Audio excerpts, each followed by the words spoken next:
ভালো তুই তো ভালো এই ভালো ভালো তুই ভালো বাজি ধরে আসিস মার্কেট থেকে আসিয়ে বসে আসিস কেন করি দা এমনি বসে আছি, ভালো লাগতেছে না তাই। ভালো লাগবে না আমার তো মার্কেট থেকে আসি তো করলাম গরম লাগছে কারেন্টটা এমনিতে কারেন্ট নাই তুই না কোনো চাটা কিলো নিয়ে আয় খাটা আমি প্রায় বড় যাও বাইরে তুই আসিস পালিয়ে বসে আছিস দেবীগুলোর মতো। হ আমি দেবী, চা খাইতে ইচ্ছে করে বানায় বানায় খাও যায়। চা বানাই খাবে তো বিয়ে করছে কিছু জন্য পূজা করার জন্য। তুই বসে আসিস টেম্পার নাকি সেটা মুক্ত বললাম তো কিছু হয় না, ভালো লাগতেছে না। কিছু না হলে তুই এটা করে বসে থাকিস। তা কি হয়েছে ক দেখি, কি হয়েছে? মুই কেমন জান তোর কি হয়েছে তুই কি হয়েছে সেই কথা কর। তাহলে অত কথা বলিও না, আমার ভালো লাগতেছে না। আরে ভাই ভালো লাগবে না সেটা তো কবু কি ভালো লাগবে না। আমি তোর কাছে কখনো কিছু চাই? হ্যাঁ কি হয়েছে সেটা কর। তো আজকে বাজারে গেলাম, যে জিনিসটা পছন্দ হয়েছে নিয়ে দিলি না কেন?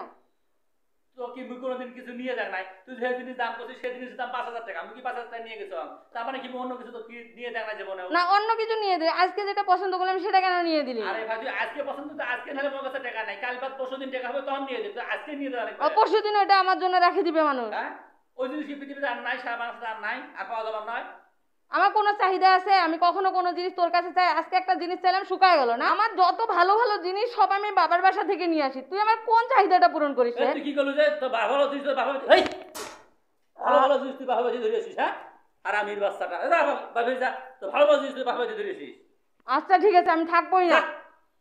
এমন জোরে থাপ্পড় দিছে দুল টুল সব খুলে গেছে। আচ্ছা থাক, আমি সংসারে করব না, আমি চলে যাব আজকে থাকবো না। কোনো কিছু দিতে পারবে না, আবার বড় বড় কথা বলবে, আর কোনো কিছু বললে মারবে আমাকে। ওর এত বড় সাহস, আমি থাকবোই না।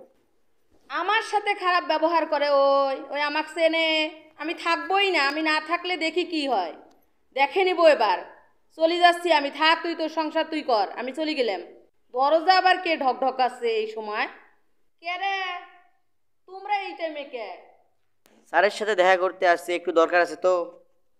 ও তোমার স্যার তো বাসায় নাই, একটু বাইরে গেছে। আচ্ছা আসো, ভিতরে এসে বসো, তোমার স্যার আসলে কথা বলে যাইও। আসো ভিতরে আসো। স্টুডেন্টরা আসছে, একটু নাস্তা না দিলে কেমন হয়? আমাদের মাঝে যতই ঝগড়া লাগুক ওগুলা তো আর স্টুডেন্টদের বলা যাবে না। আর আমরা যখন রিলেশন করছিলাম তখন আমাদের মাঝে একটা কথা ছিল, মানে দুইজনে কথা বলছিলাম, সেটা হচ্ছে আমাদের মাঝে যতই কিছু হোক না কেন আমরা তৃতীয় পক্ষকে কখনো জানাবো না, কারণ তৃতীয় পক্ষ ঝগড়াটাকে জটিল করে। ঝগড়া কখনো সমাধান করতে পারে না জটিল করা ছাড়া। আমার নাস্তা প্রায় রেডি হয়েছে, তো এখন বাচ্চাগুলোর জন্য নিয়ে যাই। কখন থেকে বসে আছে? তোমরা তো সকালবেলা প্রাইভেট পড়তে আসো, আজকে কেন জানি বিকেলে আসলা? কিসের জন্য আসতো বলো দেখি? আমরা বিকেলে ব্যাসে পড়বো তো, ওই জন্য স্যারের সাথে দেখা করতে আসছি। ও বিকালে পড়বা? তোমার স্যার তো বাসায় নাই, কেমন হয়ে গেল? কোন সাবজেক্ট পড়বা? English grammar. ও সেকেন্ড পার্ট পড়বা ইংলিশ? হ্যাঁ ঠিক আছে, তোমার স্যার আসলে এখন বলবো, এখন নাই কি আর, তোমরা নাস্তা করো, সমস্যা নেই। আচ্ছা ঠিক আছে ম্যাডাম, এখন আমাদের বাড়ির মধ্যে কাজ তো, এখন সময় নাই, পরে এখন আসবো, এখন চলে যাই। স্টুডেন্টরা চলে যাচ্ছে, আমি আর থেকে কি করব? আমিও চলে যাই, এত অপমান আর আমার সহ্য হয় না। রে তুই ব্যাগটা নিয়ে কটে যাস রে, এতক্ষণ গেট খুলতে মানে? গেট খুলতে মানে? ব্যাগ নিয়ে মানুষ কোথায় যায়? যেখানে যাওয়ার কথা আমি সেখানে চলে যাচ্ছি। ভুল মানে? কোনো ভুল নাই, তোর ভুল দেখতে দেখতে আমার জীবনটা, আমি থাকবো না। রুমে যা কথা কই, চল। বলছি না আমি থাকবো না, আমি যাবো তো। চল গেটের মধ্যে যা। না আমি থাকবো না, না আমি যাবো এখন, না আমি যাবো, চলে যাবো আমি। উল্লে ভুল মেলা দেখছি, উল্লে ভুল দেওয়ার সময় নেই, উল্লে ভুল দেওয়ার সময় নেই, মেলা দেখছি। না আমি থাকবোই না, আমি যাবো না, আমি থাকবো না, আমি যাবো। আচ্ছা যা, তুই বাসা যা, মুই তোর না আমি যাবো, আমি যাবো, আমি ছাড় দে, ছাড় দে, ছাড় দে, ছাড় দে, আমি যাবো না, আমি থাকবো না বলছি। তো লক্ষ্মী সোনার গোষ্ঠী কিলেন মুই। আচ্ছা তুই বাসার মধ্যে যা, রুমের ভিতরে যা, তোর না পছন্দ আছে আইসক্রিম, মুই আইসক্রিম বেশ করে। আইসক্রিম জীবনে মেলা খাওয়াইছিস, অপমান করবি, আইসক্রিম খাবে, ওই আইসক্রিম আমার হজম হবে না। আপনাদের সিরাজ ভাই তো চলে গেল সরি বলে, তো কি করার, ক্ষমা করা মানুষের ধর্ম, তাই আমিও ক্ষমা করে দিলাম।